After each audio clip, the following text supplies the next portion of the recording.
O guys, samahan nyo nga pala kami para magpa-check nitong bagong bili namin second hand na Honda Accord. Papapalitan lang sana namin yung mga bushing kasi sabi nung may-ari bushing lang ang problema ito sa mga umaagit-it. Kaya ito, pina-check na namin. Eto na, nang chinek ni Kuya Mekaniko, ang may problema pala ay radiator. Kumakatas na yung coolant sa ibabaw ng radiator.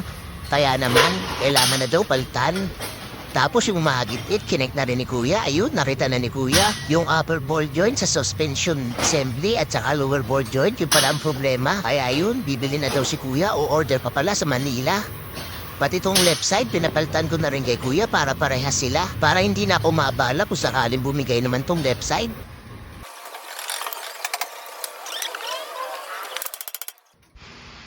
At ito na nga, natanggal na ni Kuya yung para sa lower ball joint. Mahirap pala itong kalasin, medyo nagtagal si Kuya dun.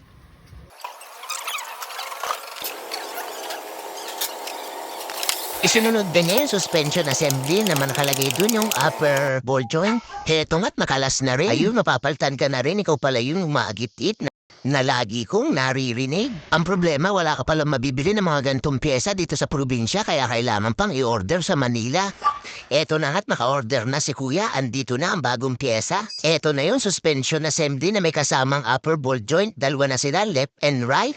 Eto na't kinek pa ni Kuya kung kasukat ng pinaglumaang pyesa. Yun, buti naman at magkasukat sila. At eto namang nasa kahon na maliit yung lower ball joint. Yan nga, pinupukpok man ni Kuya, nakakabit na. O ayan yung pinaglumaang ball joint. Sigurado ako tanggal na yung nakakairit ang tunog tuwing magdadrive ako yung umaangit-it. At eto na, natapos rin si Kuya sa kapupukpok. Sigurado ko pit na pit yan, ang tagal ba namang pinupukpok? Kumain nga pala muna kami, pagbalik ko nakakabit ng radiator. Ito nga pala yung pinalas na radiator. Yan yung pumakatas-katas, kaya ang sabi ni Kuya Mekaniko, delikado to kaya dapat palitan na daw kasi baka mag-overheat. Pag nag-overheat daw, mas malaki pa ang magagastos. Kaya sabi ko, hala, sige, palitan mo na. Ayan, nakakabit na nga pala ang bagong radiator. Kaya sigurado ko hindi na to mag-overheat. Yung ball joint at saka suspension assembly, nakakabit na nga rin pala. Yan na, bagong-bago. Kaya sigurado ko, tanggal na, it na ito, wala na akong maririnig na nakakarindi sa tainga. Ito yung left side, nakakabit na rin, kaya parehas yan, kabilaan, bagong-bago.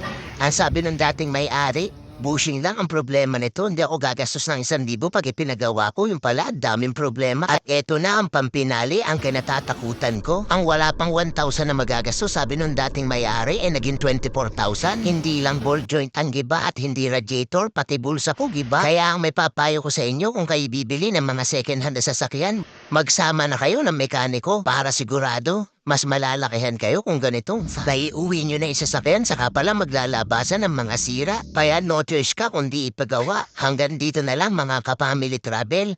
Hanggang sa susunod na video. Salamat!